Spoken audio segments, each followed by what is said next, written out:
For heaven's sake, Julia, you're not folding those napkins properly. The shrill voice of my mother-in-law, Marian, pierced through the kitchen like a hot knife through butter.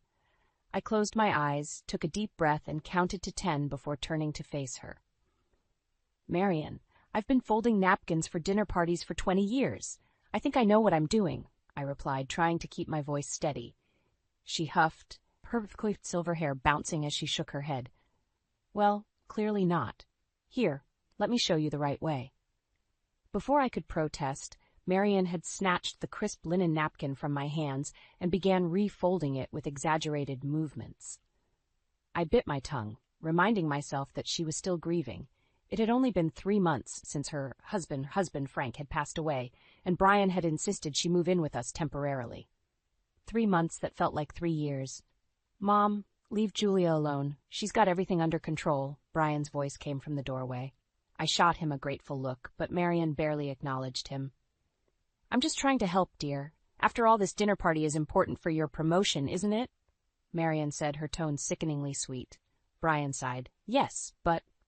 Then we want everything to be perfect, Marian interrupted, beaming at her son. Now, Julia, about the menu, are you sure you want to serve that salmon dish? It's so... common. I gritted my teeth. The salmon is Brian's boss's favorite, Marian. We've discussed this. If you say so, dear, she replied, patting my arm condescendingly. I just hope it's not too fishy. As Marian bustled out of the kitchen, I turned to Brian, my eyes pleading. He crossed the room and wrapped his arms around me. I'm sorry, honey, I know she can be a bit much, he murmured into my hair. I pulled away, looking up at him. A bit much? Brian, she's driving me crazy. How long is temporary going to last? Before he could answer, our daughter Ivy burst into the kitchen, her pigtails flying. Mommy, Grandma says I can wear my new party dress tonight. I frowned. Ivy, sweetie, we talked about this. That dress is for special occasions, not dinner at home. Ivy's face fell, but Grandma said, I don't care what Grandma said, I snapped, immediately regretting my harsh tone as Ivy's eyes welled up with tears. Brian knelt down beside her. Hey, Pumpkin, why don't you go put on that pretty blue dress we bought last week? You look like a princess in that one. Ivy nodded glumly and trudged out of the kitchen. I sank into a chair, feeling defeated. I'm sorry, Brian. I didn't mean to snap at her. He squeezed my shoulder. It's okay. We're all under a lot of stress right now. Just then, Marian's voice rang out from the living room. Julia, did you move my antique vase? I can't find it anywhere. I closed my eyes, counting to 10 again. I'd better go deal with that, I muttered, standing up. As I walked into the living room, I froze. Marian was standing there, holding the shattered remains of her precious vase. Her eyes were blazing with fury. What have you done? She hissed. I didn't touch it, Marian. I swear, I stammered, my heart racing. She advanced on me, pieces of porcelain crunching under her feet. Don't lie to me. You've always been jealous of my things. You probably did this on purpose. Mom, that's enough. Brian's voice boomed from behind me. Julia would never do something like that. Marian's face crumpled, and she burst into tears. Oh, Brian, your father gave me that vase on our 25th anniversary. It's all I have left of him. As Brian rushed to comfort his mother, I stood there, shell-shocked. How had a simple dinner party preparation turned into this nightmare? And how much longer could I endure living under the same roof as Marian? Little did I know this was just the beginning of a storm that would tear our family apart and push me to limits I never thought possible. The morning after the disastrous dinner party, I found myself standing in the kitchen, staring at the pile of bills on the counter. My hands shook as I sorted through them, the numbers blurring before my eyes. How had things gotten so out of hand? Oh, Julia, you're up early. Marian's voice startled me. I quickly gathered the bills, trying to hide them from her prying eyes. Just getting a head start on the day, I replied, forcing a smile. Marian peered over my shoulder. Are those bills? My goodness, there are so many. Brian can't possibly be okay with all this spending. I felt my cheeks burn. Our finances are none of your concern, Marian. She clicked her tongue disapprovingly. I'm just looking out for my son's best interests. You know, when I was managing our household.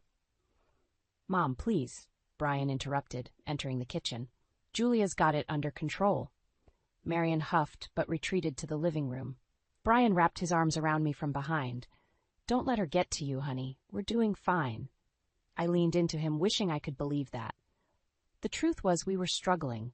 Between Ivy's school fees, the mortgage, and now the added expense of having Marion living with us, our savings were dwindling fast.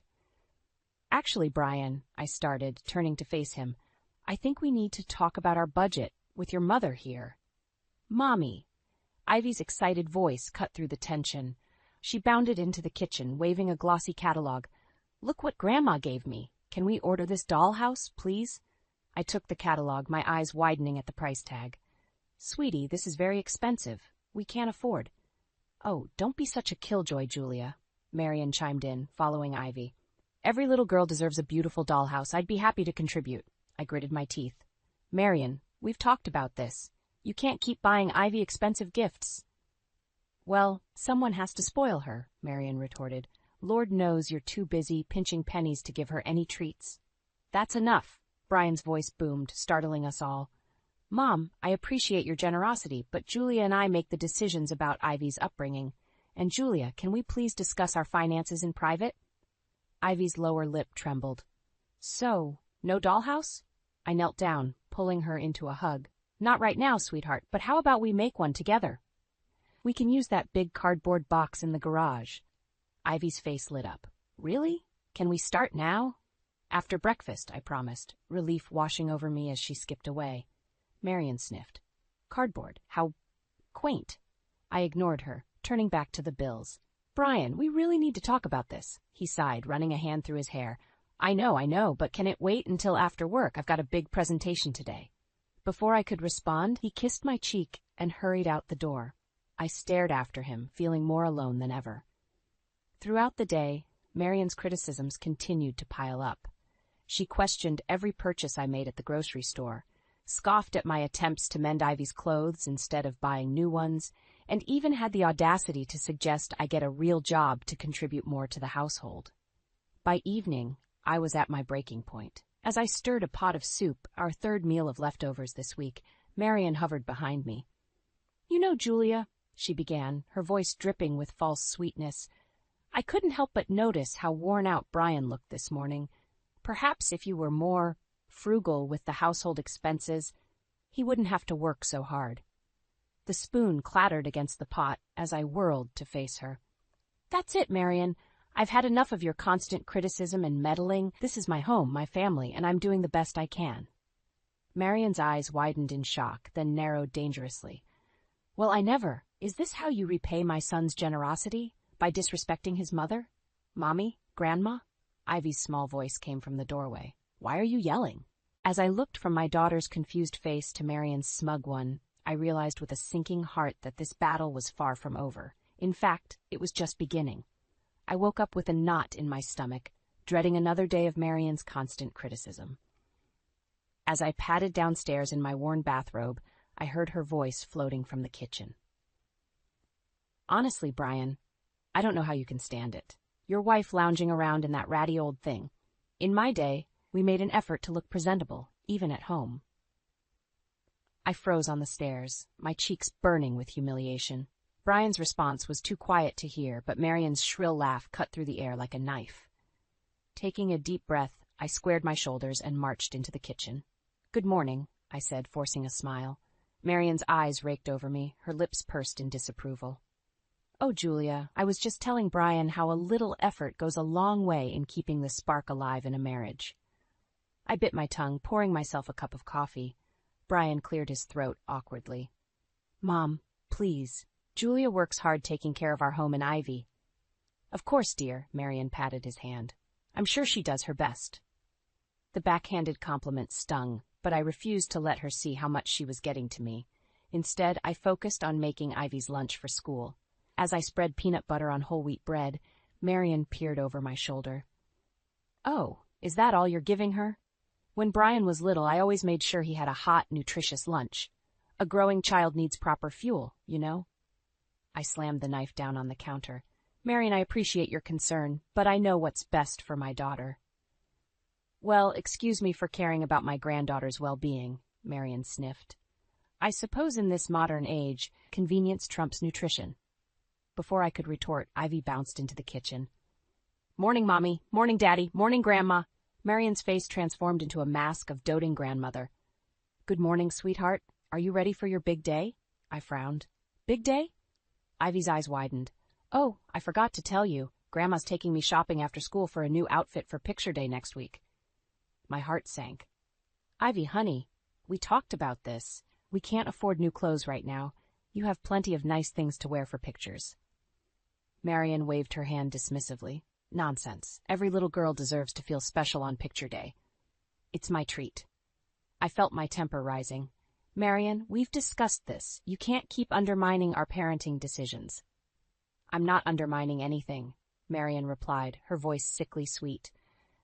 I'm simply being a loving grandmother, something you wouldn't understand, given your background. The room fell silent. Even Ivy sensed the tension, her small face creased with worry. What's that supposed to mean? I asked, my voice dangerously low. Marion's eyes glittered with malice. Well, dear, it's no secret that you didn't have the most stable upbringing. I'm just trying to give Ivy the advantages you never had. I felt like I'd been slapped. How dare she bring up my past? Before I could respond, Brian stepped between us. That's enough, Mom. You've crossed a line. Marion's face crumpled into a look of hurt innocence. I'm only trying to help. If you'd rather I not be involved in Ivy's life at all. No, Grandma, Ivy cried, throwing her arms around Marion's waist. I want you to take me shopping. I stood there, feeling utterly defeated. Brian shot me an apologetic look, but I turned away, unable to bear his pity. Fine, I said, my voice hollow. Take her shopping, but this discussion isn't over, Marion. As I walked out of the kitchen, I heard Marion's triumphant whisper to Ivy. Don't worry, darling. Grandma will make sure you have the prettiest dress in the whole school. I clenched my fists, a newfound determination rising within me. This woman had invaded my home, criticized my parenting, and was now trying to buy my daughter's affection. Something had to give, and soon. Little did I know, the worst was yet to come. I stood in the doorway of Ivy's room, my jaw clenched as I surveyed the chaos before me. Scattered across the floor were piles of new clothes, shoes, and toys, all with price tags still attached. In the center of it all sat Ivy, happily playing with a brand-new tablet. Ivy, honey, I said, trying to keep my voice calm, where did all this come from? She looked up at me, her eyes shining. Grandma took me shopping again. Isn't it great, Mommy? My stomach churned. This was far beyond a simple picture day outfit. I picked up a designer dress, the price tag making me wince. Sweetie, this is too much. We can't keep all of this. Ivy's face fell. But Grandma said I deserved it. She said you and Daddy worked too hard to give me nice things. Before I could respond, Marion appeared behind me. Oh, Julia, don't be such a spoilsport. A grandmother is allowed to spoil her only grandchild, isn't she? I whirled to face her. Marion, this is completely out of hand. We can't afford. You can't afford it, Marion interrupted, her voice sickly sweet. I, on the other hand, have the means to give Ivy the life she deserves. The life she deserves? I repeated, my voice rising. What's that supposed to mean? Marion's eyes narrowed. Well, dear, let's be honest. Your humble upbringing hardly qualifies you to understand the finer things in life. I'm simply ensuring Ivy doesn't suffer the same limitations. Her words hit me like a physical blow. I glanced at Ivy, who was watching us with wide, confused eyes. Ivy, sweetheart, can you go downstairs for a bit? Grandma and I need to talk. Once Ivy was out of earshot, I turned back to Marion. How dare you? You have no right to undermine our parenting or make decisions about what Ivy needs. Marion laughed, a cold, brittle sound. Oh, please, I've seen how you struggle to make ends meet. Face it, Julia, you're in over your head. Ivy deserves better than hand-me-downs and budget meals. We provide everything Ivy needs, I hissed. Love, stability, values. Things money can't buy. How quaint, Marion sneered. But in the real world, dear, money talks. And right now, I'm the one with the means to give Ivy a proper future. I felt something snap inside me. This ends now, Marion. I want you out of our house. Her eyes widened in mock surprise. Oh my, such hostility. I wonder what Brian would say if he knew how you were treating his poor widowed mother. As if on cue, I heard the front door open. I'm home, Brian called from downstairs.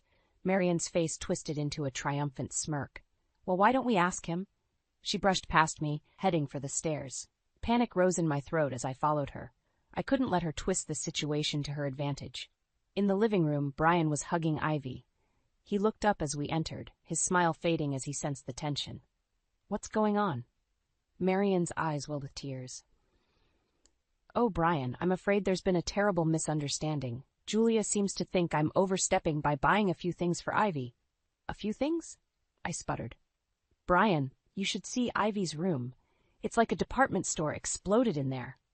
Brian looked between us, confusion etched on his face. "Mom, we talked about this. You can't keep buying Ivy expensive gifts."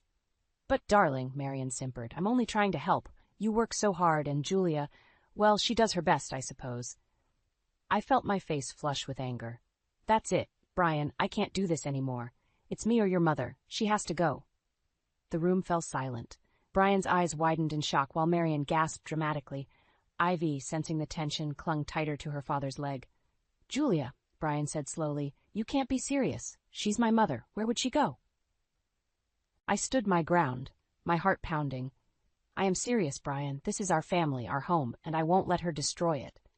As I looked at the faces around me, Brian's shock, Marian's smug defiance, and Ivy's confusion, I realized I had reached a point of no return. Whatever happened next would change our family forever, and I was ready for it. I sat on the edge of my bed, clutching the small, handmade photo frame Ivy had given me for Mother's Day last year. It wasn't much, just popsicle sticks glued together and decorated with glitter and seashells, but it meant the world to me. Inside was a picture of Ivy and me, both laughing, our faces pressed close together. It was my anchor in the storm Marian had brought into our lives. "Julia?" Brian's voice called from downstairs. "Can you come down for a minute?" I sighed, placing the frame carefully on my nightstand before heading down. In the living room, Brian and Marian sat on opposite ends of the couch, both looking tense. "What's going on?" I asked, my guard immediately up. Brian cleared his throat. "Mom and I have been talking, and we think we've found a solution to make things easier for everyone." Marian nodded, her face a mask of concern. "We know things have been difficult, dear, so I've decided to move out." For a moment, relief washed over me. Then I saw the glint in Marian's eyes, and my stomach dropped. "That's good," I said cautiously. "Where will you go?" Brian shifted uncomfortably. "Well, that's the thing. Mom's found a nice little apartment nearby, but it's a bit more than she can afford on her own, so..." "So, you're going to help her pay for it," I finished, my voice flat. Marian reached out, patting my hand. "Now, Julia, I know money's tight, but Brian assures me you can manage. After all, with me out of the house, you'll save on groceries and utilities." I pulled my hand away, fighting the urge to scream. "Brian, can I talk to you in private?"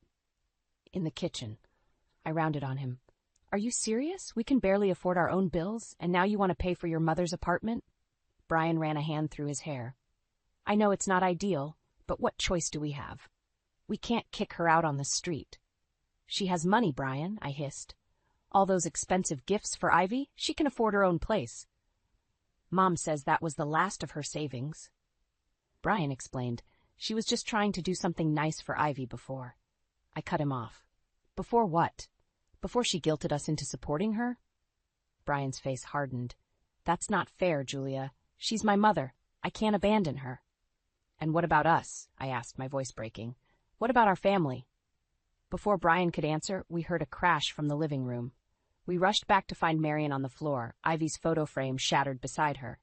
"Mom!" Brian cried, helping her up. "Are you okay?" Marian whimpered, leaning heavily on him. "Oh, I'm so clumsy. I was just trying to look at that lovely picture of Ivy, and I must have lost my balance."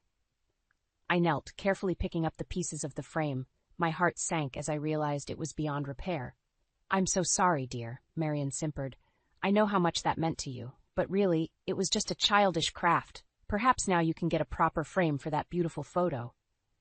I looked up, meeting Marian's eyes. In that moment I saw the truth, the calculated malice behind her innocent act. She hadn't fallen. She'd destroyed my precious gift on purpose. "Julia?" Brian's voice was concerned. "Are you all right?" I stood slowly, the broken pieces of the frame clutched in my hands. "No," I said quietly. I turned to Brian, my decision made. "I want her gone, Brian. Not to an apartment we pay for. Gone. Or I swear, I'll take Ivy and leave myself." The room fell silent. Brian looked shocked, Marian's face a mix of triumph and fear. and in the doorway stood Ivy, her eyes wide and brimming with tears. I knew I'd just lit the fuse on a powder keg, but I couldn't back down now. Something had to give, and I was determined it wouldn't be me or my family. Whatever came next, I was ready to fight. The tension in the house was unbearable.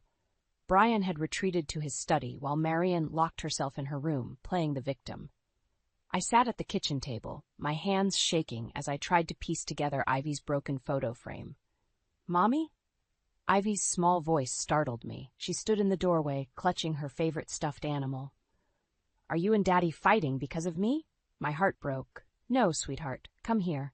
I pulled her onto my lap, holding her close. "This isn't your fault. Grown-ups sometimes have disagreements, but we'll work it out."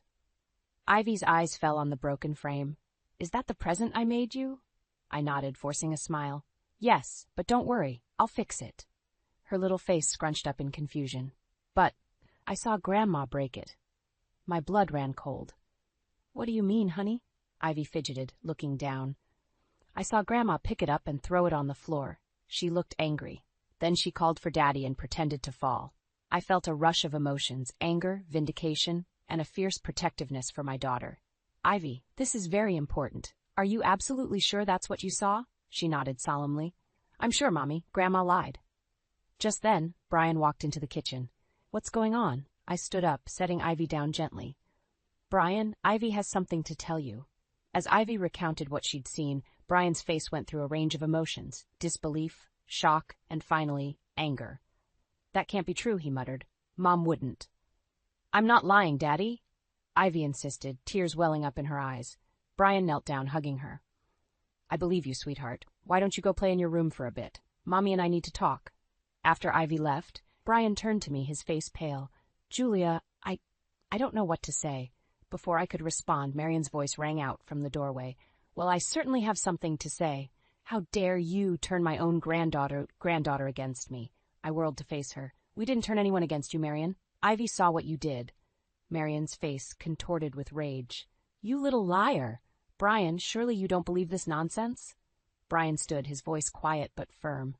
"Mom, Ivy has no reason to lie. But you've been manipulating us from the start, haven't you?" Marion's eyes widened, then narrowed dangerously. "I see. So this is how it's going to be? You'll choose your wife's delusions over your own mother?" "They're not delusions, Mom," Brian said. "I've been blind to it, but Julia was right all along. You've been trying to drive a wedge between us since you moved in." Marion laughed bitterly. "Oh, please. I've only ever wanted what's best for this family. If Julia can't handle a little constructive criticism, that's hardly my fault." "Constructive criticism?" I exploded. "You've undermined me at every turn, spoiled Ivy rotten, and now you've destroyed something precious to me out of spite." "You can't prove anything," Marion hissed. "Actually, we can," Brian interjected. "I installed security cameras last month after that string of break-ins in the neighborhood. I never thought I'd need to check them for something like this, but—" Marion's face drained of color. You spied on me?" Brian shook his head, looking pained. "No, Mom. We trusted you, but now I think it's time we saw the truth." As Brian left to retrieve the footage, Marion turned to me, her eyes blazing with hatred. "This isn't over, Julia. You may have won this battle, but I promise you'll regret the day you ever crossed me." I stood my ground, meeting her gaze. "No, Marion, you're the one who's going to regret ever trying to destroy my family." The sound of Brian's footsteps returning made us both turn. He stood in the doorway, laptop in hand, his face a mask of shock and disappointment. "I've seen enough," he said quietly. "Mom, I think it's time you left. For good." As Marion's face crumpled in defeat, I felt a mix of triumph and sadness. We'd won, but at what cost? The family was fractured, trust was broken, and the road to healing seemed impossibly long. But as I looked at Brian, seeing the determination in his eyes, I knew we'd face whatever came next together. The storm wasn't over, but for the first time in months, I could see a glimmer of hope on the horizon. The silence in the house was deafening. Brian sat at the kitchen table, his head in his hands, while I paced the floor, my mind racing. Marion had locked herself in her room after Brian's ultimatum, and we could hear her muffled sobs through the walls. "What are we going to do?" I asked, my voice barely above a whisper. Brian looked up, his eyes red-rimmed. "I don't know, Julia. I never thought. She's my mother. How could she do this to us? Before I could respond, we heard a crash from upstairs, followed by Ivy's scream. We bolted up the stairs, our hearts pounding. Ivy stood in the hallway, tears streaming down her face, pointing at Marion's room. "Grandma's throwing things," she cried. Brian tried the door, but it was locked. "Mom," he shouted, pounding on the wood. "Open the door." Another crash, followed by the sound of breaking glass. I pulled Ivy close, shielding her. "Brian, we need to get in there. She might hurt herself." He nodded, then stepped back and kicked the door. It splintered open, revealing a scene of chaos. Marion stood in the middle of the room, surrounded by broken knickknacks and torn photos. In her hand, she clutched a small object I couldn't quite make out. "Mom," Brian said softly, approaching her like she was a wounded animal. "Put it down. Let's talk about this." Marion's eyes were wild, darting between us. "Talk? There's nothing to talk about. You've made your choice. You've chosen her over your own mother." I stepped forward, still holding Ivy. "Marion, please. This isn't about choosing sides. We just want what's best for everyone." She laughed, a harsh, bitter sound. "What's best? You want to throw me out on the street after everything I've done for this family." "Everything you've done, I couldn't hold back anymore. You've done nothing but criticize and undermine me since the day you moved in. You've tried to turn my own daughter against me." Marion's face contorted with rage. "You ungrateful little." She raised her hand, and I finally saw what she was holding. A small, ornate letter opener that had belonged to her late husband. Brian lunged forward, grabbing her wrist. "Mom, stop! This isn't you!" As they struggled, I pushed Ivy behind me, my heart racing. Suddenly, Marion wrenched free, the letter opener slicing through the air. I felt a sharp sting on my cheek, and warm blood trickled down my face. The room fell silent. Marion stared at the blood on the letter opener, her face a mask of shock. Brian looked between us, horror etched on his features, and behind me, Ivy began to sob. "Oh, God," Marion whispered, the letter opener clattering to the floor. "What have I done?" Brian moved quickly, grabbing a towel and pressing it to my cheek. "Julia, are you okay? We need to get you to a hospital." I nodded, still in shock. As Brian guided me out of the room, I heard Marion's broken voice behind us. "Brian, I'm sorry, I didn't mean." He turned, his voice cold. "Save it, Mom. We're done here. When we get back, I want you gone. Do you understand?" Gone. As we made our way downstairs, Ivy clinging to my side, I felt a mix of emotions washing over me. Relief that the confrontation was over, fear for what the future held, and a deep, aching sadness for the family that had been torn apart. In the car on the way to the hospital, Brian reached over and squeezed my hand. "I'm so sorry, Julia, for everything. I should have seen it sooner. I should have protected you and Ivy." I squeezed back, wincing at the pain in my cheek. "We'll get through this, Brian. Together." As we drove into the night, I knew that while one chapter of our lives was ending, another was just beginning. The road ahead would be difficult, but for the first time in months, I felt hope blooming in my chest. Whatever came next, we would face it as a family, stronger and more united than ever before. 6 months had passed since that fateful night. The small scar on my cheek had faded, but the emotional wounds were still healing. As I stood in our freshly painted living room, I couldn't help but marvel at how much had changed. The doorbell rang, startling me from my reverie. Brian appeared from the kitchen, squeezing my hand reassuringly before opening the door. There stood Marion, a shadow of her former self. Gone were the designer clothes and perfectly coiffed hair. Instead, she wore a simple blouse and slacks, her gray hair pulled back in a modest bun.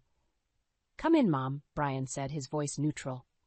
Marion stepped inside, her eyes darting nervously around the room before settling on me. "Julia," she said softly, "thank you for agreeing to see me." I nodded, my throat tight. This was the moment we'd been building towards for months, the final confrontation, the chance for closure.